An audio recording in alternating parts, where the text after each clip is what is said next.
신년 새해 특집으로 준비한 시간입니다. 혐오 갈등, 신소의 뿔로 깨다. 그 네 번째 시간. 네 번째 시간은 이재명 경기도지사 연결해서 이야기 나눠보겠습니다. 지사님 나와 계십니까? 네, 이재명입니다. 예, 오랜만에 인사드리는데 이 코로나 방역 등으로 굉장히 바쁘실 텐데 전화 인터뷰 감사하고요. 네. 코로나19와 그로 인한 정치 대립, 혐오 갈등으로 지난해 참 어려웠다고 하는데 지사님께서 지난 한 해 돌아보면 어떻습니까? 일단 개인적으로야 뭐 지옥을 다녀왔고요. 예.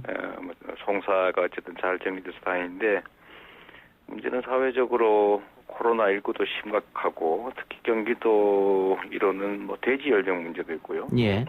또 지금 AI도 뭐 창궐하고 경제적 위기도 심하고 우리 서민들의 삶도 고통스럽고 해서 정말 총체적 위기였다고 생각되고요.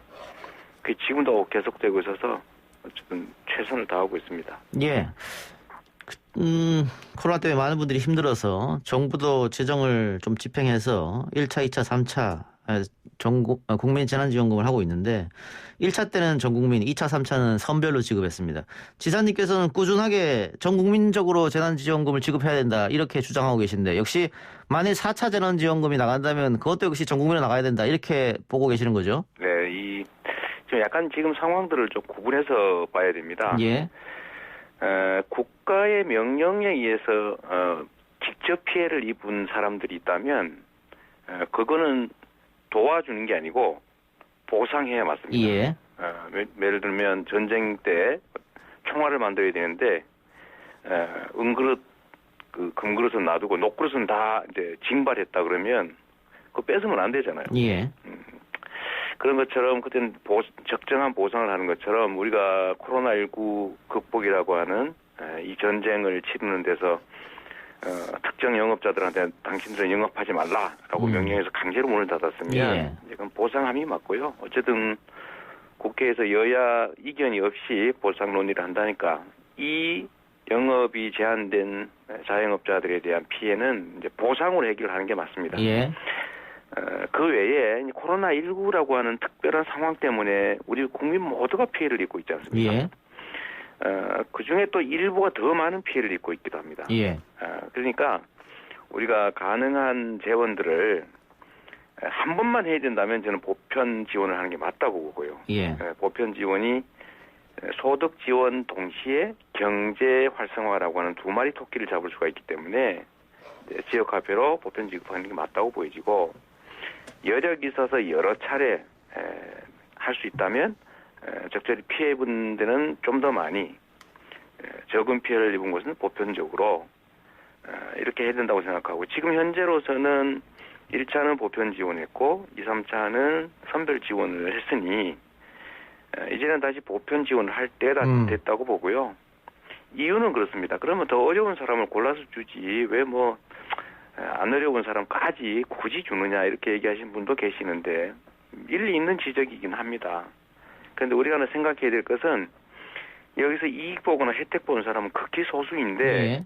그 사람들 골라낼 수 있는 비용이 더 많이 들고요. 예. 두 번째는 이걸 어느 선에서 자르면 구분을 하면 제외되는 분들의 원망이 하늘을 찌를 것이고요. 예. 선별에서는 현금을 줄 수밖에 없는데 2차, 3차는 경제 유발 효과나 경제 활성화 효과가 전혀 없었잖아요. 우리가 예. 체감할 수 있는 효과가. 근데 1차는 2차, 3차 합친 금액보다도 훨씬 적었는데 훨씬 큰 효과가 있었기 때문에 저는 앞으로도 추가의 지원을 할 수밖에 없는 상황이기 때문에 이제는 한다면 경제 활성화에도 효과가 있는 지역화폐로 보편 지원하는 게 맞다 이렇게 예. 생각합니다. 말씀하셨듯이 2차 재난지원금을 아직도 못 받은 분도 계시고 3차 지금도 선별 중입니다. 예.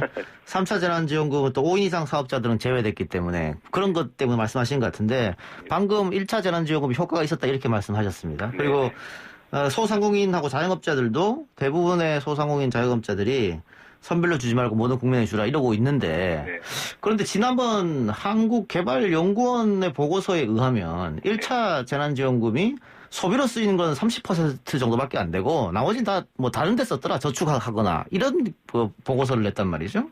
30%를 쓴 것은 매우 효과적으로 잘 쓴 겁니다. 예. 현금으로 지급하면 그 돈을 아예 쓰지도 않습니다. 일본은 10만 원씩 우리 돈으로 한 120만 원씩을 지급했는데 예. 아직도 10%밖에 쓰지 않았다고 합니다. 예. 미국은 수표로 지급했는데 1,000불씩 뭐 97% 국민에게 지금까지도 45%밖에 쓰지 않았어요. 예. 55%는 아주 그냥 가지고 있습니다. 그런데 우리는 100% 다 썼죠. 그거에 더해서 현금으로 더 쓴 것도 있습니다. 예. 그리고 보통은 우리가 이 현금으로 지원을 하게 되면 17, 8% 정도밖에 쓰지 않아요. 나머지는 다 대체하죠. 근데 이번에는 30% 했다니까, 썼다고 하니까 대체하지 않고 추가 소비가 30%라고 하니까 경제 효과는 거의 2배에 가까운 것이어서요. 매우 훌륭한 것이고요. 만약에 현금으로 지원했다면 아직도 쓰지 않았을 겁니다. 예, 알겠습니다. 소비가 늘어나지 않는 건 예. 당연하고요.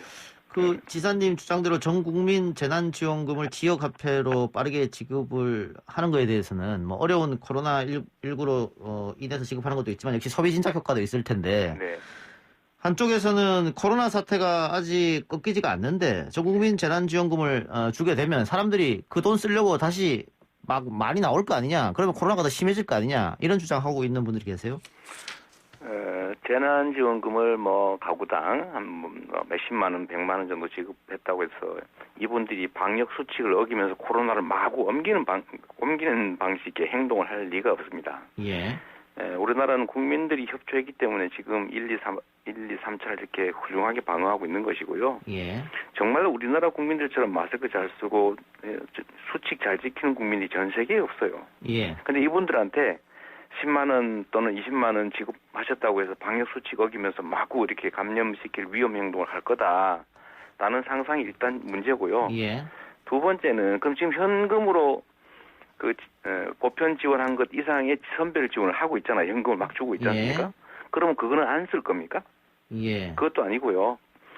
세 번째로 지금 경제 방역만 그냥 의료 방역만큼 경제 방역도 중요한 문제입니다. 병들어 죽지 않는 것도 중요한데 굶어 죽어서도 안 되지 않습니까? 예. 결국 두 개 다 민생의 문제인데 지금 예를 들면 경제 때문에 그러니까 소위 3단계 그 강력 억제 정치를 해야 되는데 경제 때문에 안 했잖아요. 예. 그러면 왜 경제에 대한 배려 때문에 방역 조치를 완화합니까? 두 가지 다 중요하기 때문이죠. 예. 그것처럼 이 소비하시는 분들이 돈이 지급되지 않더라도 어차피 소비 활동을 하는 것이고요.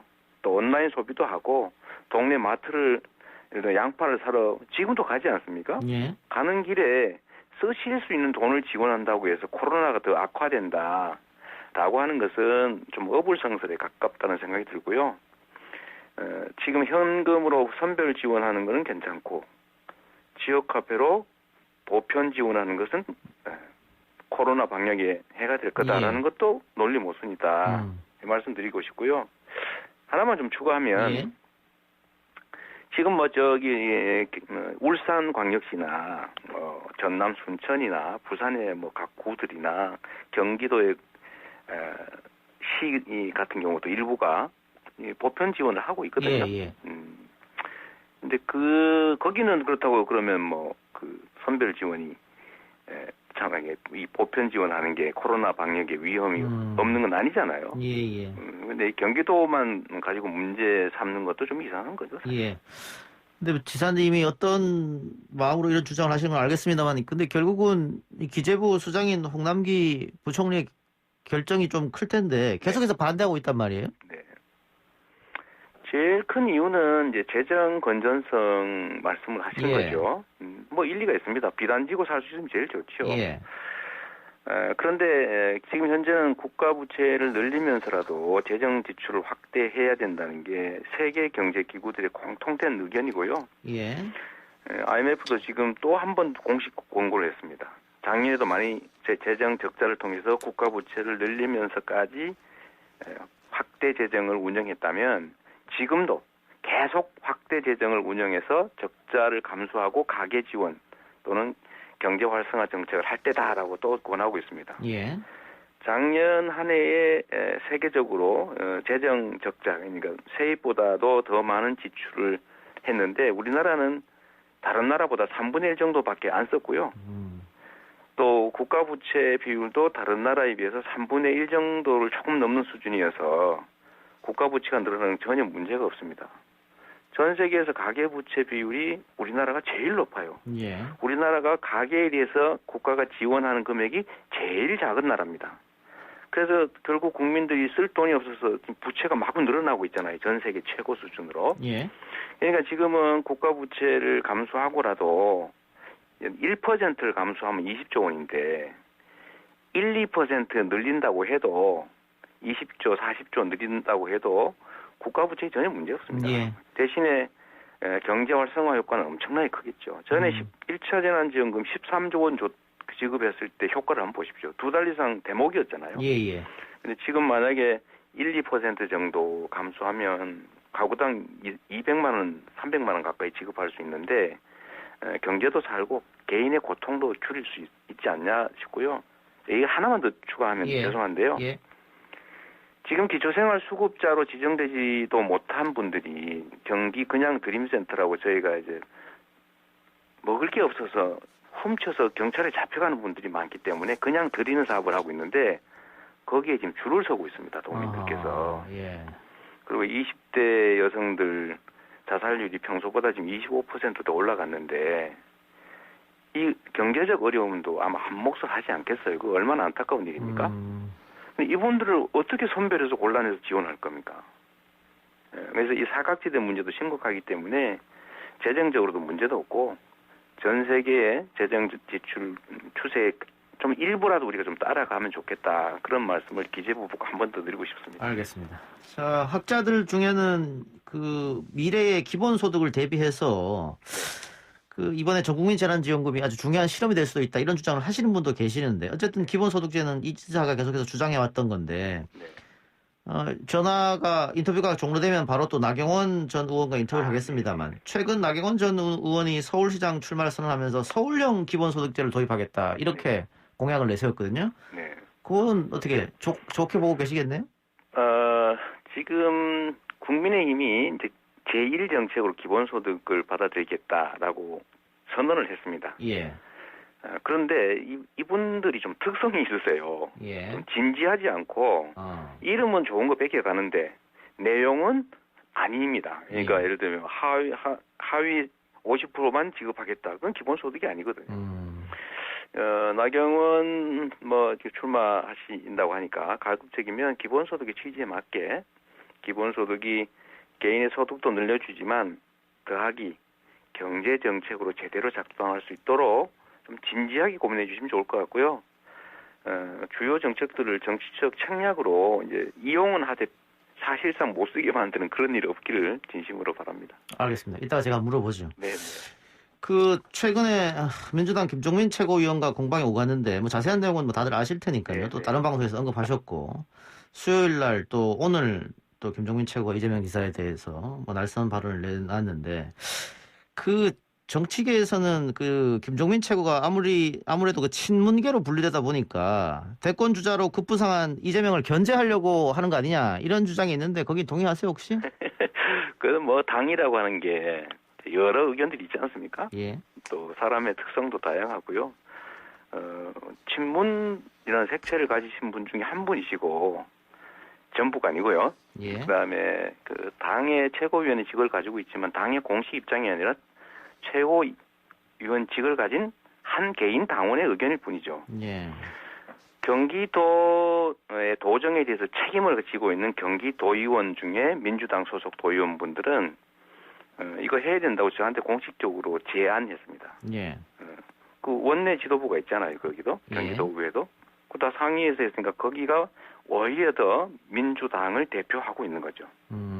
선택해야 된다면 최고위원 직함을 가지고 있는 개인 중앙당 당원 한 분하고 도의원이라고 하는 공식 직책을 가지고 경기도정의 책임을 지고 있는 130여 분의 경기도의원 의견이 충돌한다면 저는 사실은 후자의 입장을 존중할 수밖에 없는 거죠. 예. 다만 제가 이런 말씀을 드릴 수 있습니다. 자꾸 그렇게 말씀하시지 말고 당 지도부에 좀 의견을 모아서 문제가 있다면 공식적으로 경기도가 이런 거 하지 말라. 또는 전국의 지방자치단체들은 이런 거 하지 말라라고 아예 그 공식 입장을 정해 주시든지 아니면 좀 연기하라고 하는 뭐 공식 입장을 정해 주시면 예. 좋지 않을까 싶어요. 아까 말씀드린 것처럼 울산광역시도 지금 이걸 시행하는데 거기도 민주당이잖아요. 예. 뭐 전남 순천시도 마찬가지일 겁니다. 전국이 지금 하는 곳 많거든요. 예. 1인당 10만 원, 울산 같은 경우는 가구당 10만 원 이렇게 하는데 거기에 대해서도 동시에 좀 말씀을 하시는 게 좋을 것 같고요. 그러나 어쨌든 지방자치제도라고 하는 게 전국적으로 균일한 똑같은 일을 하려면 필요가 없죠. 예. 상황에 맞춰서 독자적으로 운영하라는 것이 지방자치의 취지이기 때문에 중앙당이 입장을 정하려면 전국에 균일하게 할 일에 대해서 정해야 되고 역시 중앙당의 공식적인 입장, 즉 전국에 일관되게 적용할 공식적인 입장이 아니라면 사실 그건 그렇게 쉽게 말씀하실 수 있는 건 아닌 것 같습니다. 예. 알겠습니다. 그 최근에 오늘이죠. 오늘 한국갤럽에서 여론조사 결과가 나왔는데 네. 뭐 이재명 지사가 1위로 달리는 차기 대권에서 그런 조사가 나왔습니다. 근데 여기서 유의미하게 볼 게 호남 지역에서 처음으로 그 이낙연 대표를 오차범위 이외로 앞질렀다. 이 점 같은데요. 글쎄 여론조사라고 하는 게 또 여론이라고 하는 게 사실 뭐 고정이 아니지 않습니까? 예. 네. 저도 한때 뭐 과거에 높은 조사치 결과치가 나왔다가 어느 날인가 이렇게 바닥으로 떨어진 일도 있기 때문에 그야말로 이제 숫자에 불과하고요. 잘하라는 격려나 채도 이렇게 받아들여야지. 그게 어느 순간에 사라질지도 모르는 바람에 연연할 필요도 없고 또 연연해서도 안 된다고 생각합니다. 알겠습니다. 저한테 맡겨진 경기 예. 도정을 충실하게 하는 게 바람직하다 이렇게 생각하고 예. 있습니다. 지금 뭐 지사님 경기 도정을 맡고 계시니까 여의도 정치에서는 한 발 떨어져 있는데 네. 여야 대립이 작년에 굉장히 극심했습니다. 올해도 뭐 별반 다르지는 않을 것 같은데 뭐 정치권 대립뿐만 아니고 또 사회적 갈등도 여전한데 이 사회적 갈등, 대립 뭐 이런 것들을 조금 완화할 수 있는 그런 방법이 없을까요? 저희가 지금 신년 특집으로 계속 그 얘기를 하고 있거든요. 네. 그 정치의 이제 역할, 기능은 여러 가지가 있는데 그 중에 중요한 하나가 통합입니다. 예. 근데 가끔씩은 이 통합을 다른 의미로 오해하는 경우가 있어요. 이 통합이라고 하는 것은 예를 들면 정책적 의견이 다르다, 입장이 다르다. 이 다른 것들을 잘 녹여내서 수렴하고 용인하고 받아들이는 걸 말하잖아요. 그런데 우리가 청산해야 될 부정부패라든지 범죄 행각이라든지 이 우리 사회가 용인하면 안 되는 것들까지도 용인하자 일부나마 라고 하는 게 통합일 수는 없습니다. 그런 건 보통 우리가 봉합이라고 그러죠. 봉합. 예.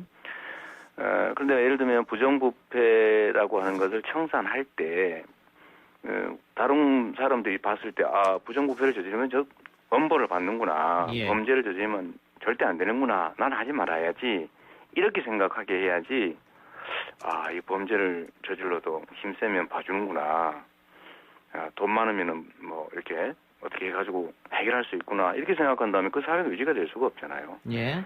그리고 예를 들면 청산해야 될 뭐 사람 또는 청산해야 될 범죄 조직하고 우리가 통합하자, 포용하자 이래서 같이 갈 수는 없잖아요. 그런 면에서 보면 우리가 정리할 걸 깔끔하게 정리하는 게 진정한 통합의 길이라는 생각이 들고 다만 어느 길로 갈 것이냐 뭐 또는 우파적 정책을 쓸 거냐 좌파적 정책을 쓸 것이냐 보수적 정책을 쓸 거냐 진보적 정책을 쓸 거냐 이런 부분은 좀 차이가 있더라도 내가 뭐 우파적 입장이 있더라도 좌파적 입장도 좀 받아주고 충분히 수렴해서 더 나은 걸 찾아보기 위한 노력을 하고 이런 것들은 정말 필요하고 그게 진정한 의미의 통합이죠. 그 통합의 길로 가야 되는 건 분명한데 이 부정적인 봉합이라든지 부정부패나 불법행위 또는 청산해야 될 적폐들의 이 유지 존속을 허용하는 것이 통합이라는 이름으로 이렇게 용인되면 안 될 것 같아요. 예. 알겠습니다. 지사님 바쁘신 와중에 인터뷰 고맙습니다. 네, 감사합니다. 네, 지금까지 이재명 경기도지사였습니다.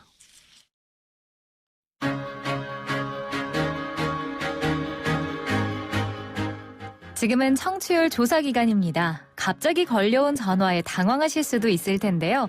그럴 땐 어떻게 대답해야 할까요? 라디오 방송 청취율 조사를 좀 하고 있어요. 늦을 때까지 고생 많으십니다. 어제는 어떤 방송을 들어보셨어요? 어제는 네. 이동형의 뉴스 정면 승부? 이도경이요? 왜 이동형이라고 있지 않습니까? 그 성은 네. 이시고 뭐 동쪽할 때 동, 형 아우 할 때 형. 이동형의 뉴스 정면 승부입니다. 좀 패널들도 좀 많이 나오고 내용들도 예. 좀 깊이가 네. 있어가지고 좀 몰입도가 있습니다. 그 프로그램. 그래서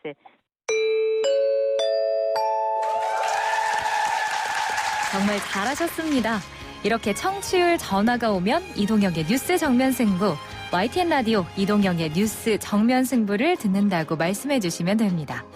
여러분의 퇴근길을 책임지는 이동혁의 뉴스 정면 승부, 청취율 조사 기간에도 이 작가와 함께해 주세요.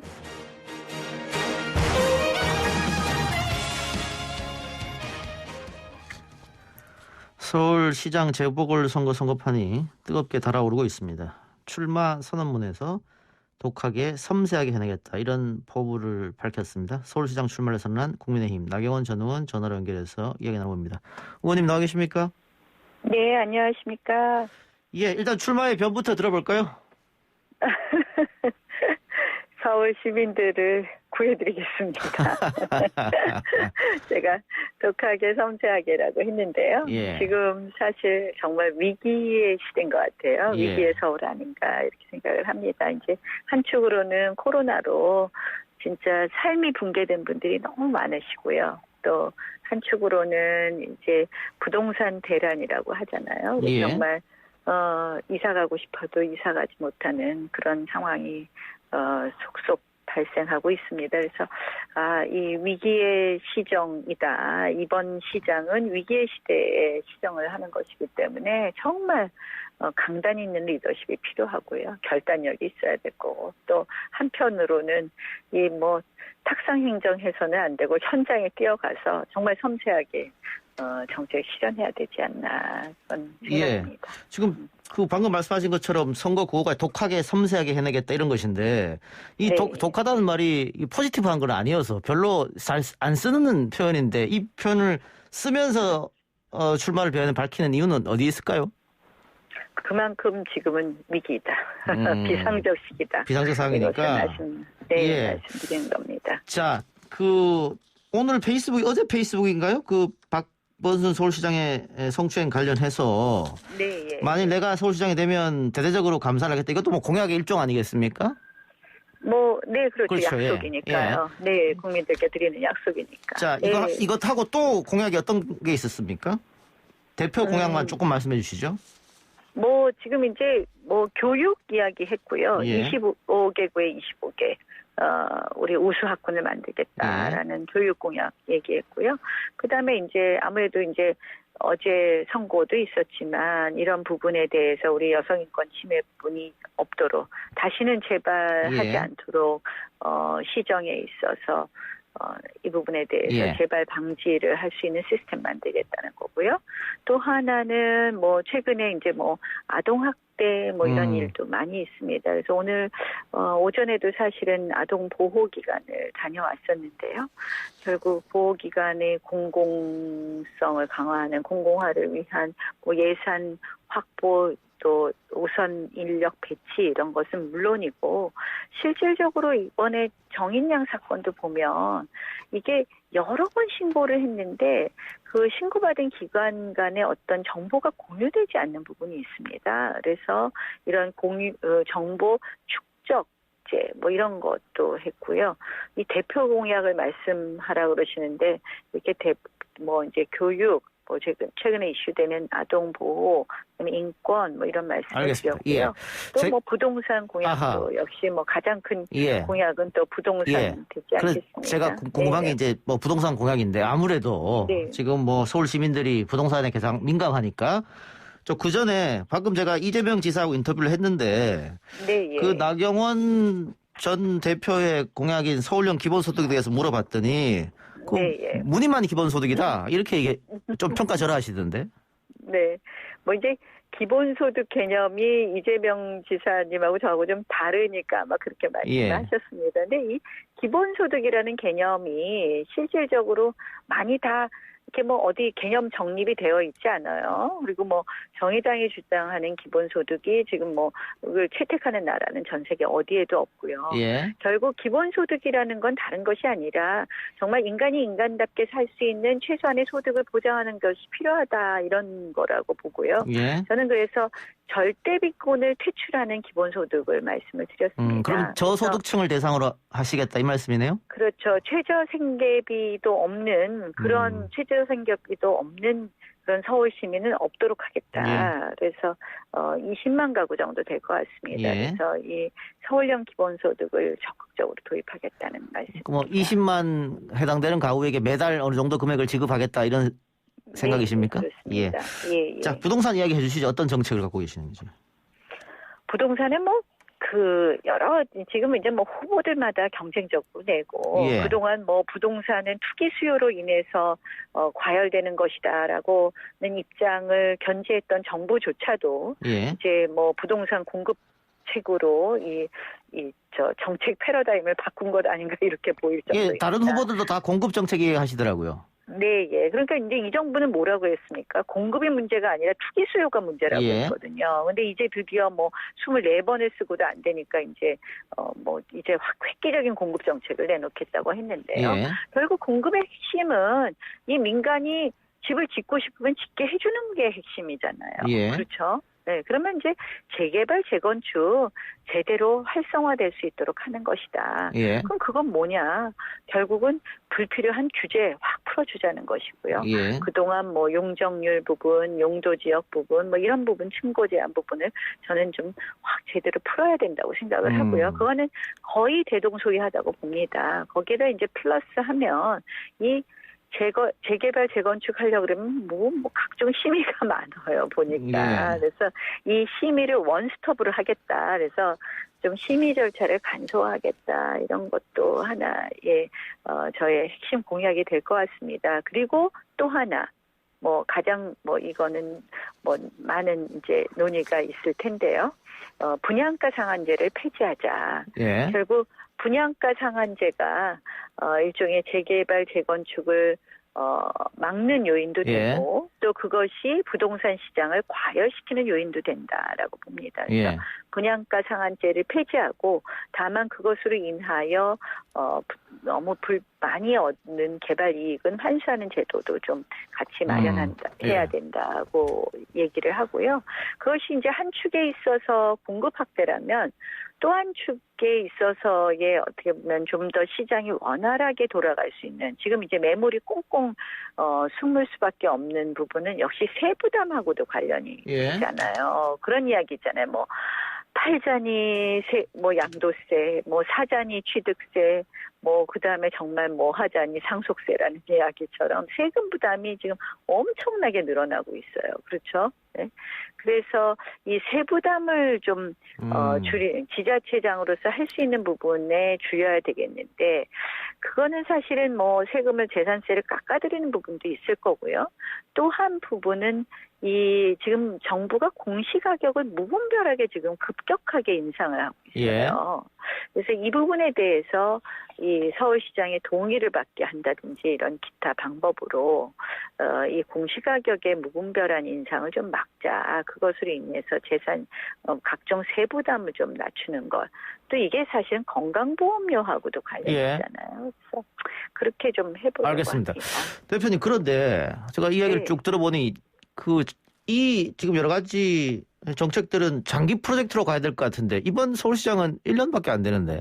맞습니다. 그래서 이제 이거는 방향성을 말씀을 드리는 거라고 봅니다. 그리고 특히 재개발, 재건축, 규제 완화 같은 거는 충분히 할 수 있다고 생각을 하고요. 그러나 실질적으로 집이 지어지는 데는 시간이 걸리겠죠. 그러니까 이제 이번 서울시장은 1년짜리 시장이라서 제가 그래서 위기의 시정이고 그래서 이제 급하게 해결해야 될 것이 있고 부동산 정책은 방향성을 제시함으로써 민간이 활발하게 이제 시작하게 하도록 하는 거 그것만으로도 의미가 있다고. 알겠습니다. 네. 또 한 축으로는 이거는 사실은 이제 시장이 하기에 굉장히 어려운 부분이긴 하는데요. 이 대출이 지금 꼭꼭 막혀서 예. 지금 안 되고 있잖아요. 예. 그래서 이런 부분을 좀 해결해야 되는 오케이. 부분도 예. 있다고. 예, 부동산 거기까지 듣고요. 제가 네. 엊그제 조은희 구청장하고 인터뷰했는데 네. 예. 그 나경원 전 대표만 이 예능 출연하는 건 조금 불합리하고 불공정하다 이런 얘기를 했단 말이에요. 그런데 그 나경원 의원께서 지난번 원내대표 할 때 조금 강성 이미지를 너무 쌓았지 않았냐. 그래서 부드러운 이미지가 필요한데 이번 예능 출연에 어떻게 도움이 됐을까? 이런 궁금증을 얘기하는 사람도 있습니다. 그건 뭐- 본인은 예. 뭐 강성의 이미지를 부드러운 이미지로 하려는 것보다는요. 예. 제가 보니까 저보다 앞에 나오신 이재명 지사는 예전에 저 성남시장일 때 11번 예능 출연하셨어요. 예. 11번 하신 분 있을 때는 가만히들 계시더니 저 한 번 출연하고 되게도 뭐라 하세요.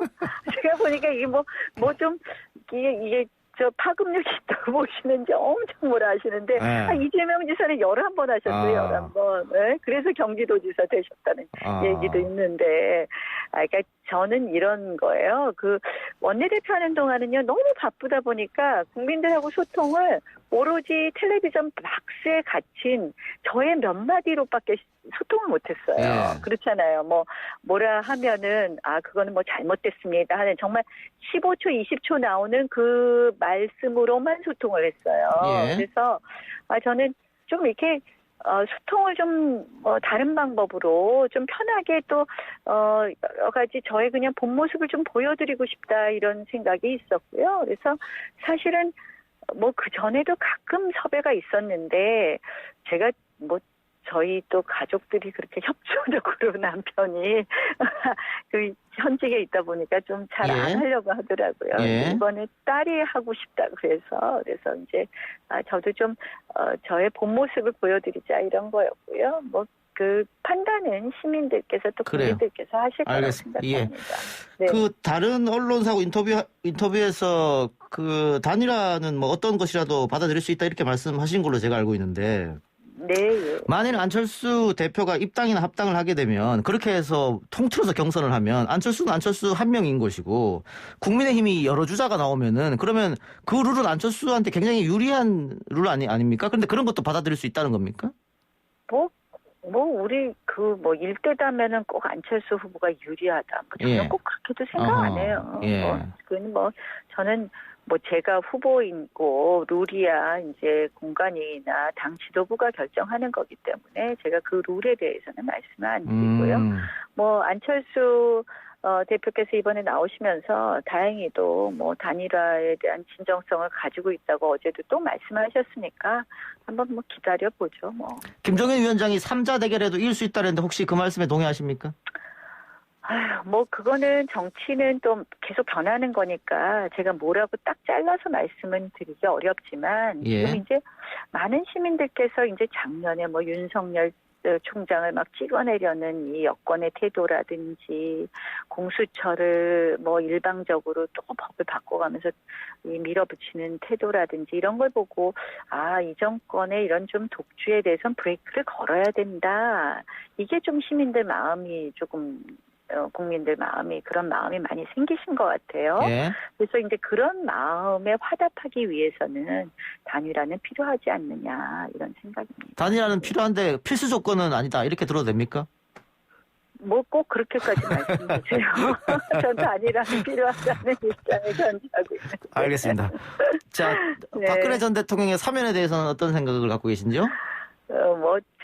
이제 아까 이재명 지사 말씀하신 거 얼핏 들었는데요. 예. 저는 이제 이런 잘잘못 이런 거 다 떠나서 인도주의적 관점 또 그동안 전례 이런 걸 보면 예. 이제는 좀 사면해드려도 되지 않을까 예. 이런 생각이 듭니다. 예. 고령이시고 또 그 전임 대통령이 가장 많이 구금되신 게 2년이 좀 안 예. 되는 것 같아요. 근데 4년 가까이 구금되셨고 또 사실 고령이시잖아요. 예. 그래서 이제는 사면해드려도 되지 않을까 이렇게 생각합니다. 이낙연 네. 대표가 처음에 화두를 꺼냈는데 그 명분은 국민화합 통합으로 삼았거든요. 그 사면하게 되면 국민통합 화합이 되리라고 봅니까?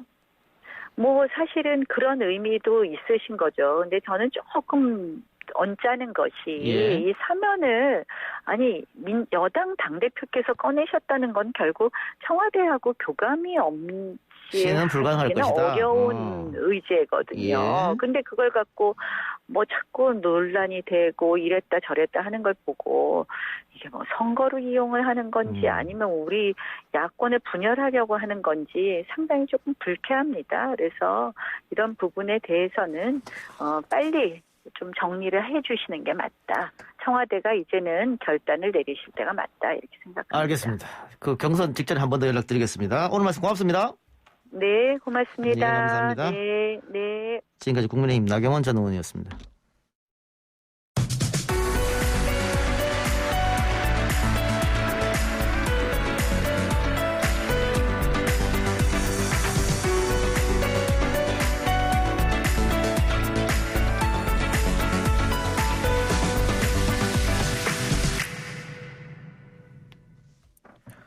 이동의 뉴스 정면 승부 2부 시작합니다. BTJ 열방센터와 관련한 코로나19 확진자가 전국적으로 700명을 넘었습니다만 아직 행사 참석자 절반이 검사를 받지 않고 있습니다. 더욱 황당한 건 검사 거부 이유가 특정 세력이 코로나19를 일부러 퍼뜨렸다라는 건데요.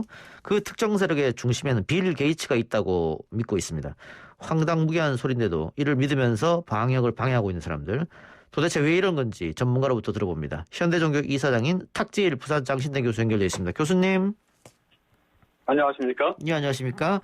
자, 우선 이 BTJ 열방센터 또 인터콥 이런 단어들이 일반인들한테 굉장히 상경한 단어인데요.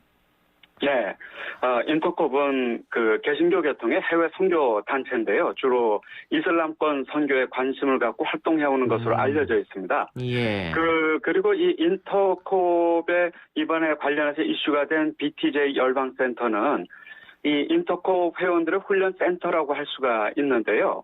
이 BTJ라고 하는 이름이 좀 생경하시다 말씀하셨는데 예. 영문으로 Back to 예루살렘이라고 하는 표현의 약자입니다. 아하. 그냥 의미 그대로 하자면 예루살렘으로 돌아가자는 내용인데요. 예. 이 인터콥 설립자인 최바우 씨에 따르면 이 인터콥의 목적이 기독교가 시작된 예루살렘으로 돌아가는 것이다. 그러기 위해서는 중국을 지나야 하고 이슬람권을 지나가야 하는데 예. 이 이슬람권과 대결을 하고 그리고 이것이 마지막 영적인 전쟁이라고 주장을 합니다. 아. 그러니까 이 이슬람권으로 예루살렘으로 돌아가기 위해서 적극적인 이슬람권에 대한 선교 활동을 펼쳐오고 때로는 문제를 야기하는 단체라고 볼 수가 예. 있겠습니다. 그 적극적 선교 단체인 건 제가 이제 들어서 알겠는데 그런데 최바울 씨가 코로나는 세계 장악을 위해서 특정 세력이 버티렸고 백신을 맞으면 DNA 구조가 바뀐다. 특히 빌 게이츠가 이걸 하고 있다. 이 음모론도 어느 정도 듣고 고개를 끄덕여야 되는데 이건 전혀 아닌 얘기. 이런 얘기를 왜 하는 겁니까? 요즘 얘기가 아니고 뭐 최바울 씨가 지속적으로 주장해온 내용이라고 할 수 있는데요. 예. 최근 언론에 알려진 설교 동영상이 코로나가 한창이던 그 작년 여름 7월 달에 했던 설교거든요. 예. 한 40분 분량인데 저도 모두 들었습니다. 근데 지금은 뭐 유튜브에서 내려져 있기는 한데요. 내용은 이렇습니다. 새로운 세계 질서를 만들려는 악한 세력이 있다는 겁니다. 예. 뭐 딥스테이트, 알루미나이트, 뭐 프리메이슨 이런 것이겠죠. 예. 이런 세력이 전 세계적으로 활동을 하고 있으면서 세계를 장악하고 교회를 멸망시키기 위한 프로젝트를 가동을 했다는 겁니다. 예. 그 프로젝트가 바로 코로나19라는 것이고 이 백신도 이러한 계획 중에 하나인데 만약 우리가 백신 주사를 맞잖아요. 예. 그러면 음모론에 따르면 인간 DNA가 바뀐다는 겁니다. 예. 그래서 최바우 씨는 인간 DNA가 바뀌고 통제되고 노예가 된다는 것이죠. 그러면서 놀라운 것은 어떤 예를 들냐면요. 이라크 전쟁에서도 미군들에게 DNA를 바꾸는 주사를 사용했다는 겁니다. 그래서 공포심도 없애고 절대적으로 복종하게 만들었다는 내용이지요. 예. 그러니까 뭐 결과적으로는 완전히 사실과 다른 오정보를 진실처럼 주장하고 있는 그런 내용이라고 볼 수 있지요. 그럼 우리 교계는 이 인터콥을 이단으로 결정한 겁니까? 이단으로 보지는 않고요. 주요 예. 교단들이 참여를 하지 말라, 금지하라. 교류도 단절해라. 예. 이렇게 좀 결정을 해오고 있는데요. 그 이후에는 오히려 이슬람권에 대한 무리한 선교가 교회 선교도 방해하고 또 교회 내에서 회원들을 모집하다 보니까 교회도 혼란이 많고 뭐 이런 음모론의 문제 이런 것으로 인해 가지고 좀 주의를 권하고 있고요. 사실 중국 같은 경우에는 신천지나 인터콥의 활동을 굉장히 주목하면서 예의주시하고 있습니다. 예. 그러다 보니까 이게 진짜 외교 문제로도 비화될 수 있는 부분이죠. 예. 그런데 제가 예전 기사를 보니까 이 인터콥의 최바울 씨가 한기총 공동회장으로 선임됐다 이런 기사도 있던데요? 네, 맞습니다. 그런데 한기총 이 단체 자체가 전체 한국교회의 입장을 대변하는 대표성이 있는 단체라고 보긴 어렵고요. 예. 기독교계의 다양한 그 연합기관이 있기 때문에 그 중심적인 연합기관 활동을 하는 단체는 한기총과 좀 다르다고 볼 수 있기 때문에 큰 의미를 부여하고 싶지는 않습니다. 예. 자, 코로나 1차 우리나라에서 대유행했던 원인이 신천지였고 지금은 또 이 BTJ 열방센터가 큰 위협이 되고 있는데 이런 종교단체의 방역 비협조 또 믿음이 좀 그릇된 거 아니냐 이런 주장도 있거든요. 이걸 어떻게 해결해야 된다고 보십니까? 쭉 여기만 연구해 오셨으니까. 이런 분위기가 참 기독교인 한 사람으로서 안타깝거든요. 게다가 예. 이런 팩트 체크조차 불가능한 음모론에 기초하고 있고, 저는 이렇게 인터콥이 방역에 대해서 협조하지 않고, 이렇게 안전 불감증을 보이는 것이 인터콥 회원들 간에 내재되어 있는 음모론과 깊은 연관이 되어져 있다고 보거든요. 예. 기독교의 근본은 이웃사랑이지, 어떻게 보면 이건 반기독교적인 예. 행태라고 보여지고요. 예. 우리 한국 근대사를 보면은 오대양 사건, 세월호 사건, 최태민 사건, 코로나에 이르기까지 종교 이름이 늘 거론되고 있거든요. 예. 이제 더 이상 종교 안의 문제가 아닙니다. 예. 언제든지 심각한 사회 문제가 될 수 있는 그런 문제가 이 사이비 이단 종교 문제이지요. 오히려 지금은 이런 종교들을 제재할 수 있는 지속 가능한 법적 장치를 좀 고민해야 되는 시기가 아닌가 생각합니다. 예. 어떻게 법적으로 그런 제도를 마련할 수 있을까요? 당장 선뜻 떠오르진 않는데요. 물론 다종교사인 한국 사회에서는 우려도 있거든요. 종교 예. 자유를 해칠 수도 있다는 우려가 있지만 지금까지 지속적으로 이런 종교 문제가 사회 음지에서 사회 문제화 되어진 것을 우리가 봤을 때 다종교 한국 사회가 건강하게 종교들이 공존해 나아가기 위해서는 이러한 사회적 역기능을 하는 단체들을 정부적 차원에서 또 학계에서 제재해 나아갈 수 있는 지속 가능한 장치를 만들 수 있고요. 외국에서도 이런 좋은 사례들이 있기 때문에 예. 제가 방송에서 구체적으로 얘기 드릴 수는 없지만은 예. 우리에 맞는 그런 장치들을 개발해낼 수 있다고 생각합니다. 예. 교수님도 최근에 느끼시겠습니다만 인터넷을 중심으로 개신교 혐오가 널리 지금 퍼져가고 있는 현상이거든요. 네. 교계 한 사람으로서 참 안타깝기도 하고 이걸 좀 개선할 방법이 없을까 이렇게 생각을 하기도 하고 할 것 같아요. 신천지 문제나 어떤 이단 사이비 종교의 문제로 인해서 전체 교회가 똑같은 대우를 받는 것은 참 안타깝습니다. 예. 하지만 이러한 종교의 역기능이 나타나는 문제는 교회의 역할과도 무관하지 않거든요. 예. 이런 문제를 계기로 해서 교회가 좀 더 자정 노력을 기울이고 스스로 개혁해 나아갈 때 이러한 이단 사이비 종교의 문제도 함께 줄어들 수 있다고 생각합니다. 예. 어떻게 보면 교회와 이단의 문제는 동전의 양면일 수 있겠죠. 알겠습니다. 교수님 오늘 인터뷰 고맙습니다. 감사합니다. 지금까지 탁지일 부산 장신대 교수였습니다. 글쎄 안 들려 들을 뉴스 없어 아무 뉴스도 귀에 들어오지 않아 듣고 또 들어도 들을 뉴스 없어 만든 게 2%야 이동영의 뉴스 정면 승부 YTN 라디오 이동의 뉴스 정면승부 3부 시작합니다. 오늘 오전 국회 더불어민주당 원내대표 회의실에서 자영업자들과 민주당 의원들의 간담회가 있었습니다. 이 자리에서 자영업자들은 경제적 고통뿐만 아니라 정신적 고통을 호소하면서 눈물을 쏟았는데요. 오늘 간담회에 참석한 분과 관련 이야기 나눠보겠습니다. 전국 PC카페 대책연합회 김기용 대표 연결합니다. 대표님 나와 계십니까? 네, 안녕하세요. 오늘 민주당 의원들하고 간담회에 참석하셨는데 어떤 대화가 오고 갔는지요? 네, 오늘 더불어민주당 을지로위원회 그 진선준 위원님이랑요. 예. 5분 국회의원님들 만나고 왔습니다. 예. 저는 이제 현재 PC방을 운영하고 있고요. 예.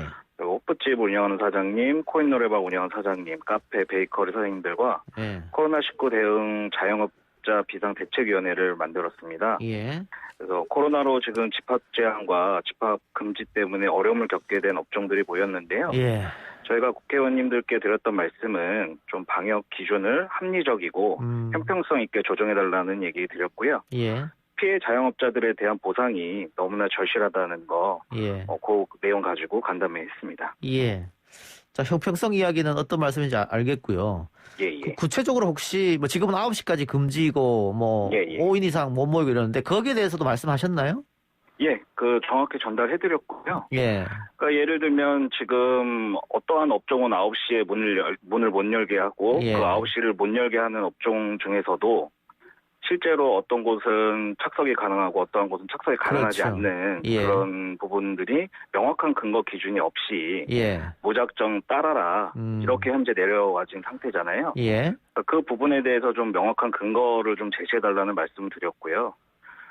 만약에 영업을 제한을 해야 되면 예. 왜 제한을 해야 되는지에 대한 이유를 알아야 그거를 수정을 해서 안전한 시스템으로 만들어서 안전하게 장사할 수 있는 예. 시스템을 자영업자들도 만들지 않겠냐. 그런 부분도 예. 같이 나눴습니다. 그 내일쯤에 아마 사회적 거리두기 단계 조정이 있을 것 같은데 예, 맞습니다. 대표님 어떻게 예상하고 계세요?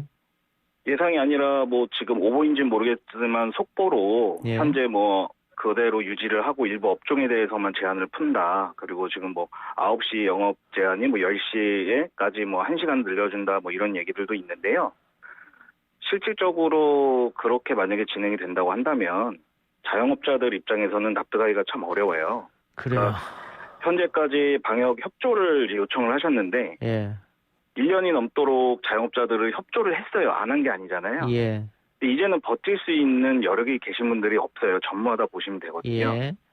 그렇기 때문에 뭐 지금 그 안이 나오더라도 18일에는 그냥 정상적인 영업을 하겠다는 자영업자분들도 계시고. 명령 거부하겠다 그런 분들도 있더라고요. 예. 예, 그게 몇 명이 아니고요.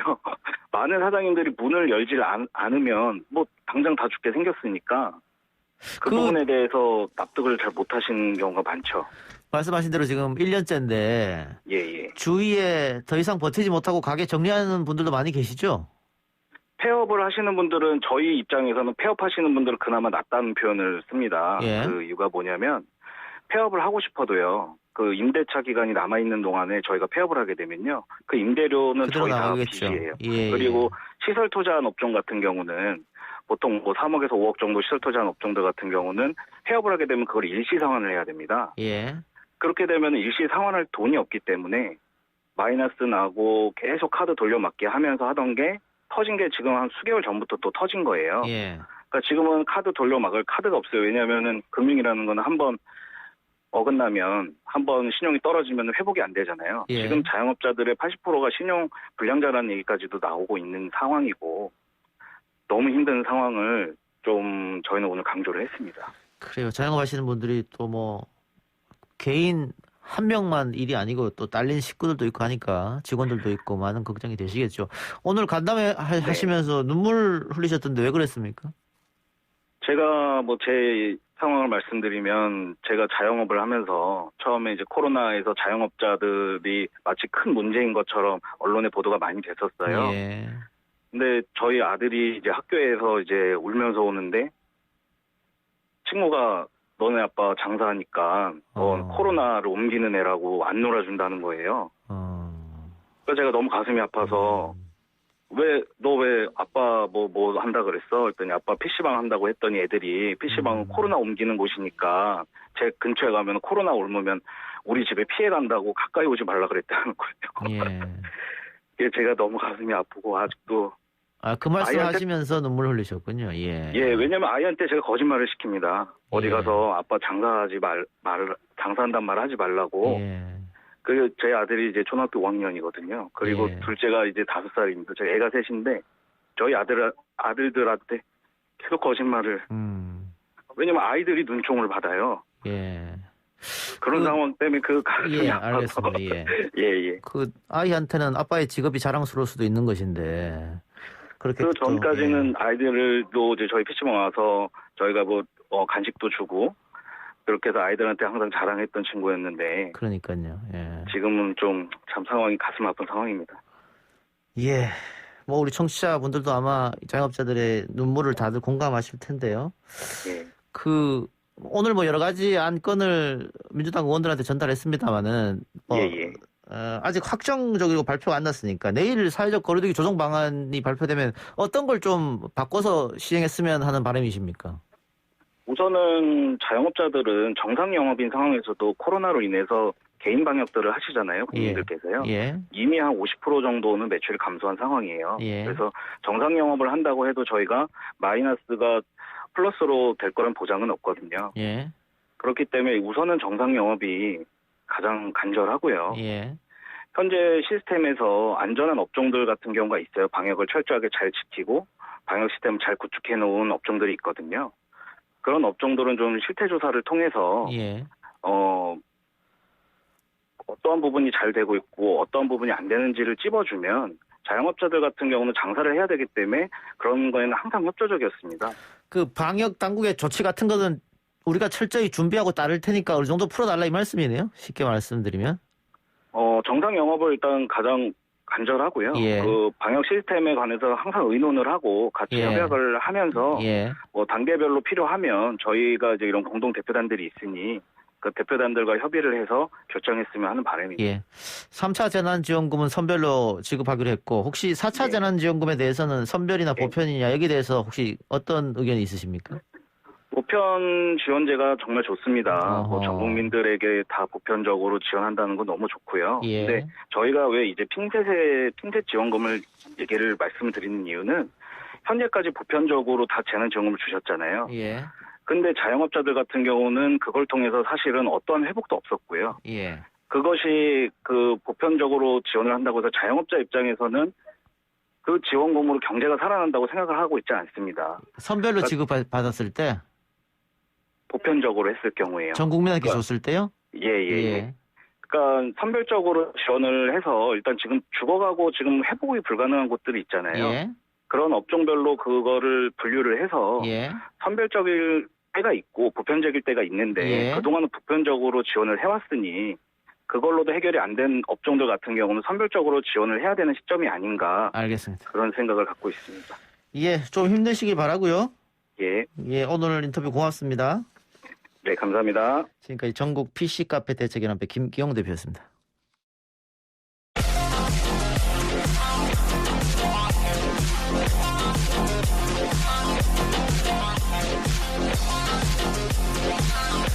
이슈 언박싱 신장식 변호사 오마이뉴스 박종호 기자와 함께합니다. 두 분 나와 계십니까? 네, 안녕하세요. 신장식입니다. 박정호입니다. 박종호 기자는 전화네요. 예, 신장식 변호사 스튜디오에 나왔고, 안녕하세요. 저쪽 먼 스튜디오에 계십니다. 예. 네. 자, 박종호 기자 우선 오늘 코로나 확진자 상황부터 짚어주시죠. 네, 나흘째 500명대를 유지했는데요. 오늘 0시 기준으로 신규 확진자가 513명 늘어서 어제보다 11명 줄었습니다. 지역 발생이 484명, 해외 유입이 29명인데요. 최근 일주일간 거리두기 단계 조정의 핵심 기준인 지역 발생 확진자는 일평균 523명으로 2.5단계 범위로 내려왔습니다. 좀 어떻게 보면은 좀 만만한 하락세를 보이고 있다라고 볼 수가 있고요. 그리고 서울에서 이 동대문구 소재의 역사와 관련해 누적 확진자 12명으로 늘었다는 소식이 들어와 있고, 경기 오산시 교회에서는 지난 10일 첫 환자가 나온 다음에 접촉자를 조사하는 과정에서 13명이 추가가 됐습니다. 특히 경북 상주시 BTJ 열방센터 관련 확진자 전날보다 16명 늘어가지고요. 총 729명인데요. 이 중 열방센터 직접 방문자는 이 방문자 중에 확진자는 227명이고 예. 이를 통해서 확진된 사람이 더 많아요. 이게 지금 예. 문제입니다. 예. 전국 9개 시도에 502명으로 늘어났습니다. 예. 방대부는 이 열방센터 방문자가 3천여 명에 달하지만 이 중에 38.1% 1,138명 아직 검사받지 않았다. 이렇게 얘기를 하고 있어서요. 빨리 검사 받아달라 이렇게 얘기를 하고 있고요. 그리고 이현주 국민의힘 부산시장 보궐선거 예비후보 사무실 방문자 1명 더 확진이 됐습니다. 그래서 누적 확진자가 9명으로 늘었고 이현주 예비후보 사무실 18일까지 업무를 중지를 했습니다. 그리고 이진복 국민의힘 부산시장 보궐선거 예비후보 선거사무소 이 자원봉사자 가족이 확진 판정을 받으면서 이진복 예비후보 사무소도 방역을 위해 잠정 폐쇄됐습니다. 그렇군요. 알겠습니다. 지금 뭐 1000명대에서 500명대로 내려오긴 했습니다만은 조금 더 내려가야 되지 않을까 이런 기대를 좀 해보고요. 네. 자, 신 변호사님, 내일 거리두기 2.5단계 조정이 있다고 하던데 벌써 뭐 이야기가 좀 들려오는 것 같습니다. 네네. 내일 2.5단계 거리두기 조정을 하게 되면 5인 이상 집합 모임 하는 거는 이제 계속해서 금지를 하되 한 2주 정도 연장해서 계속 금지하되 시간을 뭐 9시에서 10시까지, 9시까지만 식당 영업하게 했었는데 늘린다든지 또는 식당이나 뭐 브런치 카페 등등은 영업을 계속 할 수 있었잖아요. 매장 내에서 이 부분을 뭐 카페로 확대를 한다든지 하는 방안들이 검토가 되고 있는 것으로 보이고요. 이 부분은 그래도 이제 구체적으로 정부에서 확정적으로 발표가 날 때까지 좀 지켜봐야 될 것 같습니다. 글쎄요. 방금 자영업자랑 대표랑 통화를 했습니다만 다시 2주간 연장을 한다. 5인 이상. 그리고 뭐 1시간 정도 늘려준다. 만일 그렇게 되면 집합 명령 금지 같은 거 따르지 않겠다. 벌써 이런 얘기를 하고 있기 때문에 정부에서 좀 신중하게 검토를 해서 내일 어떤 결정이 나올지 좀 봐야 될 것 같습니다. 정말 오래 협조를 했거든요, 사실. 1년입니다. 1년째니까. 예. 알겠습니다. 자, 그런데 식당처럼 매장 내 영업을 허용하는 방안 이게 뭐 논의됐다라고 이야기가 나오고 있습니다만 카페 사장님들이 정부를 상대로 18억 원 손해배상을 청구했다. 이건 어떤 얘기입니까? 그러니까 이게 사실 형평성 문제도 있고 헌법상의 재산권과 관련된 문제도 있거든요. 그러니까 형평성 문제는 보면 카페 사장님들이 제일 옆에 있는 브런치 카페 같은 데는 테이블에 앉죠. 테이블에 앉거든요. 예. 빵 하나 시켜놓고 그다음에 햄버거 가게 햄버거 하나 시켜놓고 콜라 하나 시켜놓고 햄버거 가게 가보니까 콜라만 음료수만 시켜서는 또 앉을 수가 없고 햄버거까지 시켜야 이거랑 우리 그냥 커피에다가 조금 다과류 파는 거랑 뭐가 그렇게 다르냐라고 하는 형평성의 문제를 제기할 수밖에 없고요. 그다음에 근본적으로 이제 뭐 헌법 소원도 하고 이렇게 하셨는데 여기서 우리가 이제 생각해봐야 될 것이 시혜냐 권리냐 이 부분입니다. 예전에 복지는 시혜가 아니라 권리입니다. 이런 얘기를 1990년대 초반에 참여연대 이런 데서 처음 얘기를 시작을 했는데 재난지원금이 아니라 손실보상금을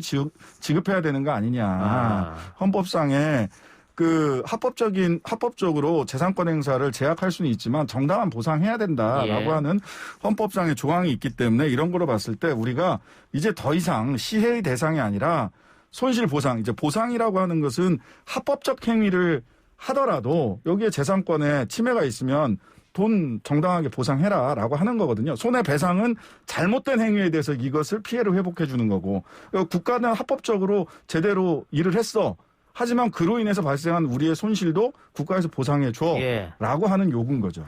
그러니까 뭐 자영업자들이 스스로 문을 닫은 게 아니고 정부가 문을 열지 말라고 해서 그렇게 됐으니까 그래서 보상을 이제 손실을 보상해 줘야 된다 이 말씀이고 아마 국회 차원에서 논의가 시작될 것 같고요. 예, 그래야 됩니다. 예, 그런데 코로나19로 소상공인 자영업자들도 당연히 힘들 텐데 또 다른 어려움을 겪는 분들이 이제 택배 노동자들입니다. 이분들은 일거리가 또 너무 많아서 과로로 또 많은 사람들이 숨지는 그런 일이 있었지 않습니까?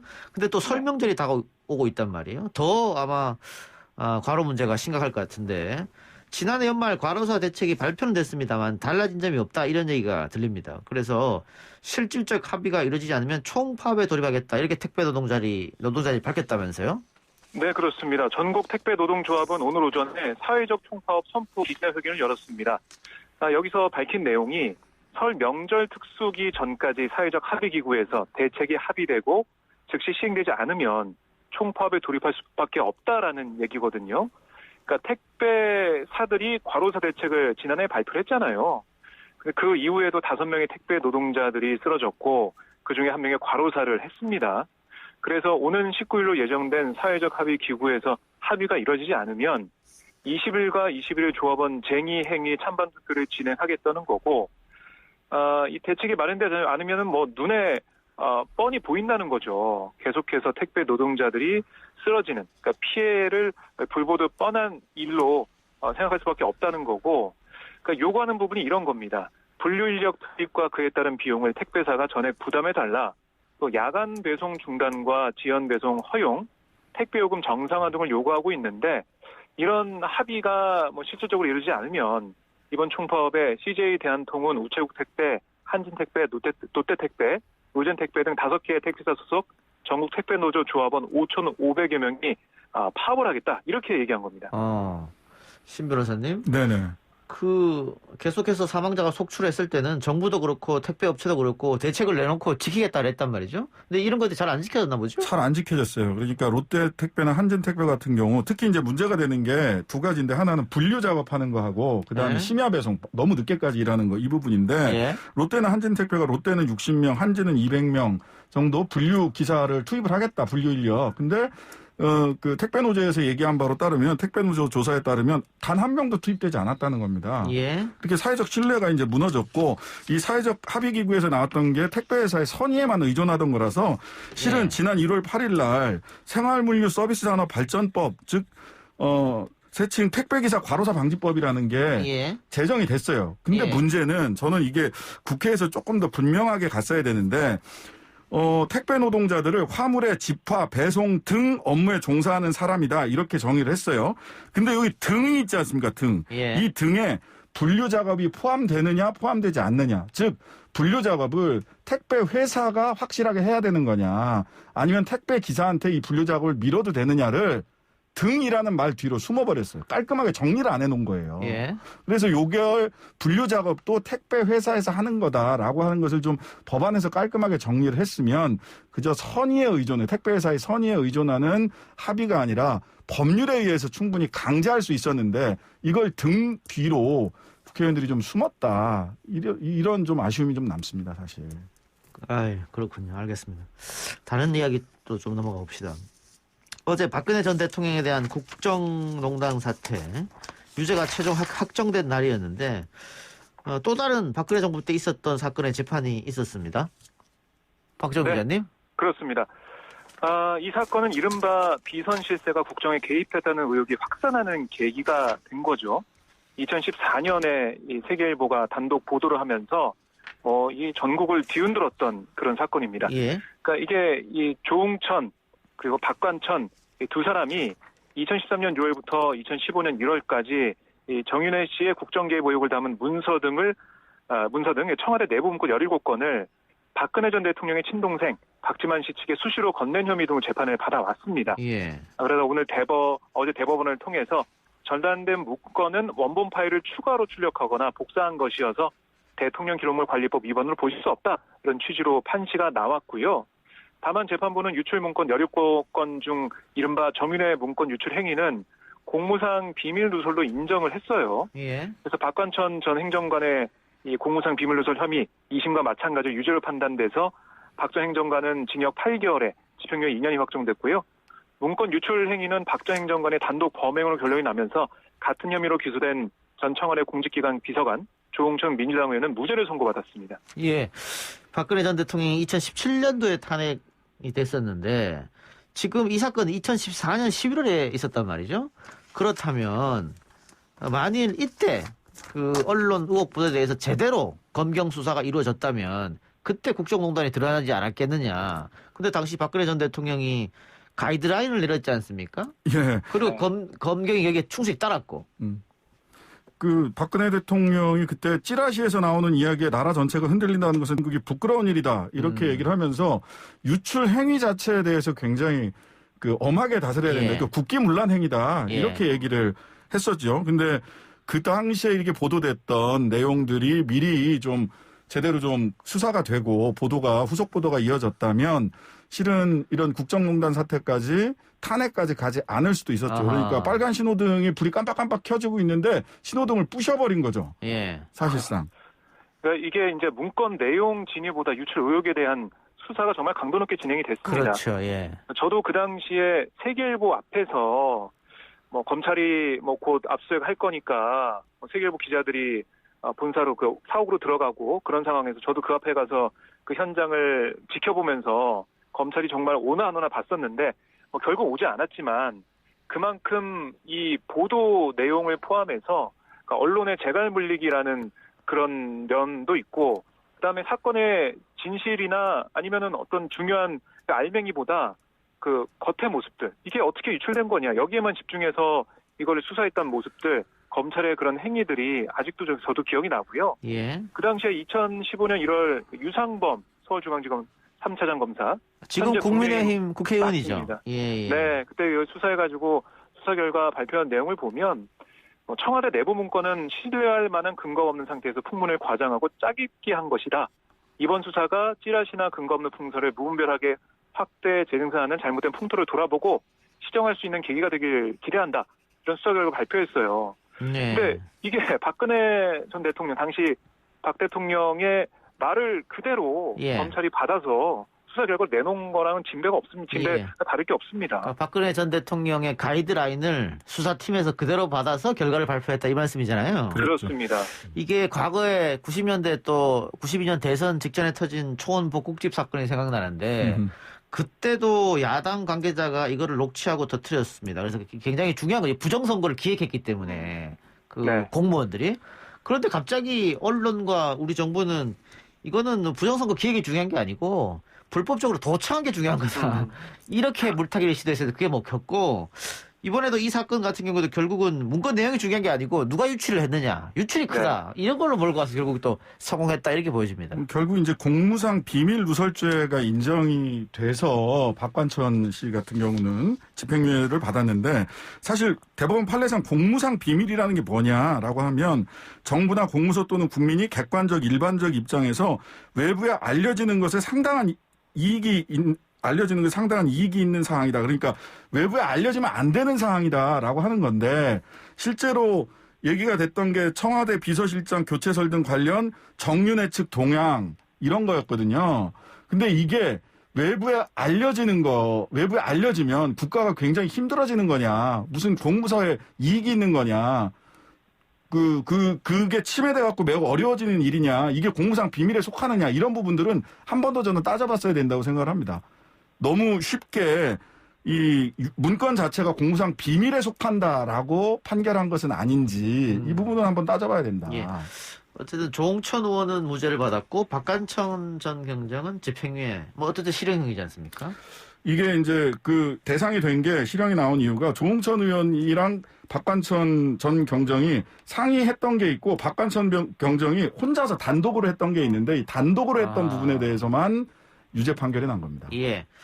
자, 조홍천 의원은 어쨌든 이 사건으로 청와대에서 나오게 됐고 결국은 민주당 간판으로 지금 재선에 성공한 상태고 유상범 의원은 뭐 이 사건으로 검찰 나온 건 아닙니다만 어쨌든 검찰 나와서 또 국민의힘의 국회의원이 됐고 참 재미난 인연이라고 할까요? 묘한 인연이라고 할까요?